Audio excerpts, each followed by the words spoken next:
Hello, my name is Lauren, and welcome to the Theoretical YouTube channel. Have you heard of this little thing called the MCU? I think it stands for, like, the Marvel Cinematic Universe or something? I don't know, it must be over now since I heard someone talking about its Endgame.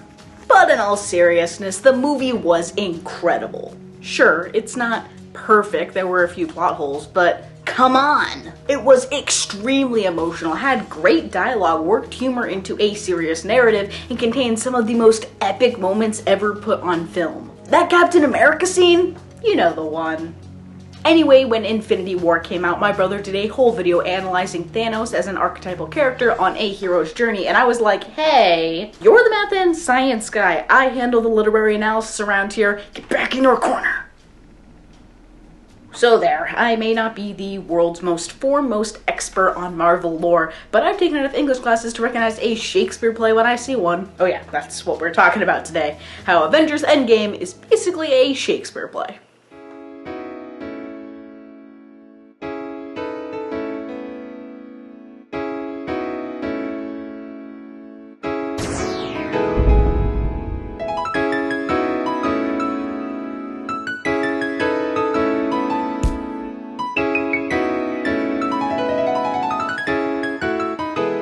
So, this video has a lot of spoilers. Like, every sentence from this point on is pretty much either a spoiler for Endgame or a variety of Shakespeare plays. Got it?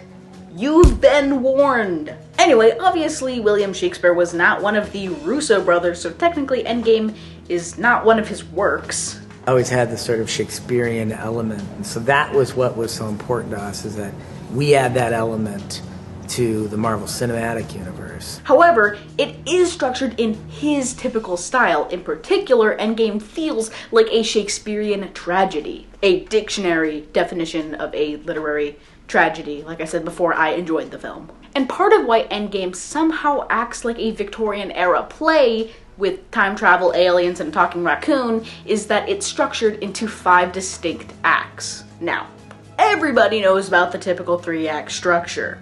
But stories can be told in many different ways and orders. Like, you've got cyclic structure, where the story both starts and ends in the same place. Reverse chronological structure, where everything is told exactly backwards, but time still runs forwards. You've got nonlinear structure, where you just hop around to different points on a timeline all willy-nilly without any logical order. And there's Rashomon structure, which is telling the same story over and over again, but from different character perspectives. There's like 15 more, but hey, good news, a 5-act structure is pretty much a 3-act structure, but with a tad bit more. Either way, it's linear.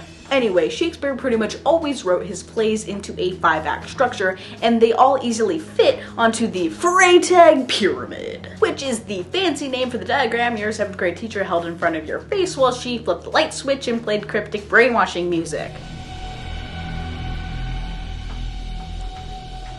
Which is public school in a nutshell. But what typically happens in each of these acts, and how does Endgame fit in? Well, let's start from the beginning. Act 1 is the land of exposition, where you meet the main characters, learn some motivation, maybe set up a central conflict. Here's some examples from 3 different Shakespearean tragedies. We meet Romeo and Juliet, we learn about the animosity between the Montagues and the Capulets, our 2 leads meet and kind of fall in love. In Julius Caesar, we meet all the major players like Cassius, Brutus, Mark Antony, and Caesar. Then we learn about how Cassius is envious of Caesar and tries to get Brutus to help conspire to kill him. Then there's Othello. Act 1 of Othello is all about the villain Iago. We meet him, his accomplice Rodrigo, and how he hates Othello. We also meet him later too, and his wife Desdemona. Act 1 sets up the conflict between Othello and Iago, how racist everyone is, and how Iago is a super tricky evil bad guy. So Marvel time! In Endgame, we meet all of the major characters about a month after the first snap. Clint, Natasha, Steve, Tony, Carol, you know, until you get to Rocket, Nebula, and Thor, this doesn't even sound like a superhero movie. Anyway, they all get together and introduce the central conflict. How do they bring everyone back if the Infinity Stones are destroyed? Just like in a Shakespeare play, the first act sets up the characters and the basic plot in a fairly short amount of time. The meat of the story comes later. Okay, so then in Endgame there's a 5-year time jump, which at least to me signals the start of a new act. On Freytag's Pyramid, this is called Rising Action, which you already knew because of that whole brainwashing thing. In Romeo and Juliet, the two leads declare their love and secretly jump through some hoops to get married behind their parents' back. In Julius Caesar, Brutus gets a letter that convinces him to kill his best friend. What a guy. And Caesar ignores some signs that some bad stuff's about to happen. And in Othello, Iago starts to enact his evil plan to destroy Othello by getting this other guy drunk. It's a confusing plan, but just know that in all 3 of these famously bloody plays, no one has really died yet. Basically, Act 2 furthers along the plot, but none of the really major events start to happen until later. Like, if you really had to pee, this would be an okay time to duck out of the theater. Endgame follows the same format. After the time jump, the movie takes time to reintroduce all of the characters and how they're coping with the new world. Some handle it better than others. Then the plot really starts when Ant-Man comes into the story, Tony figures out time travel, and they all get together to form the next step. Act 2 takes these seeds from the exposition and waters them right up until the point where they're about to sprout.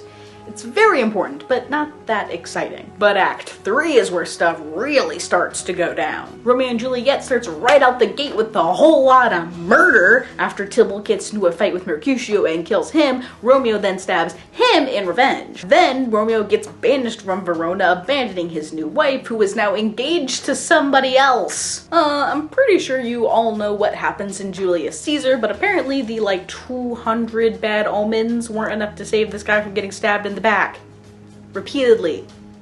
23 times. And then in Othello, Iago tricks Othello into thinking that Desdemona is cheating on him with Cassio, the drunk guy from earlier. I guess that's relatively tame compared to the others. And on the all-knowing pyramid, Act 3 is called the climax.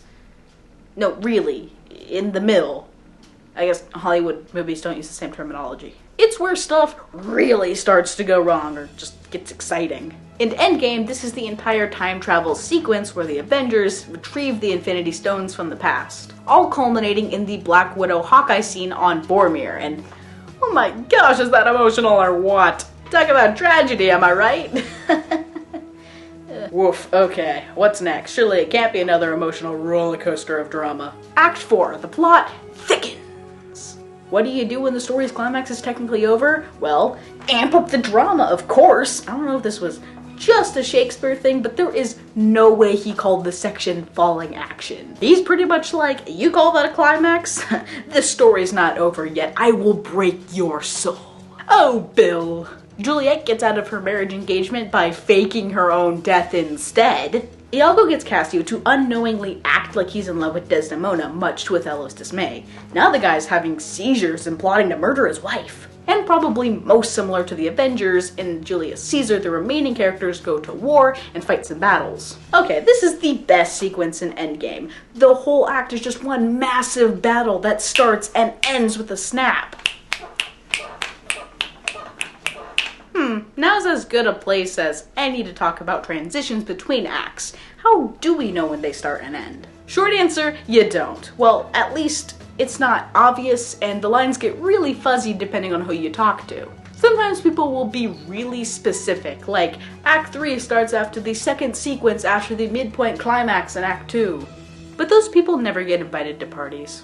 My favorite, although admittedly imperfect, marker for a new act is when a character makes a decision that they can no longer go back from. Like in A New Hope, when Luke's family is burnt alive and he finally chooses to go with Ben Kenobi to learn how to become a Jedi. Or when Harry chooses to go to Hogwarts, or Frodo leaves the Shire. Pretty much any start to a hero's journey works here. So to get back on topic for this movie, how about when the Avengers step into the time machine? That's a new act. And the big moment for that act is Natasha's sacrifice, but it doesn't actually end until Hulk snaps, Thanos destroys the Avengers headquarters, and the battle begins. Which brings us to Act 5, the resolution, which Shakespeare pretty much thought meant everyone should die to resolve the story.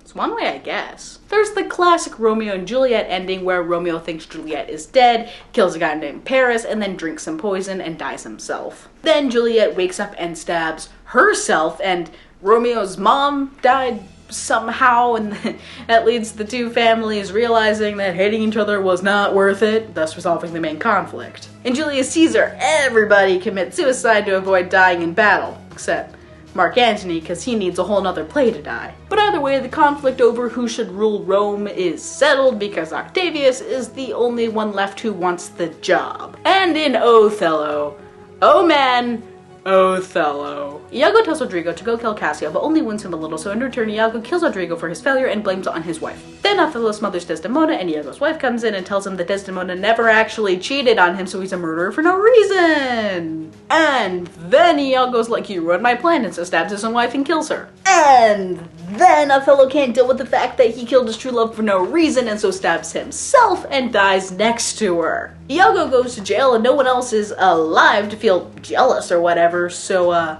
conflict resolved, I guess. And that brings us to the resolution of Endgame, which is really the resolution of 22 movies and over a decade of superhero stories. Because now we have to talk about how the entire MCU is structured, because Endgame may have had 5 acts, but the Infinity Saga has 3, which are all clearly marked by distinct phases and all end in an Avengers movie.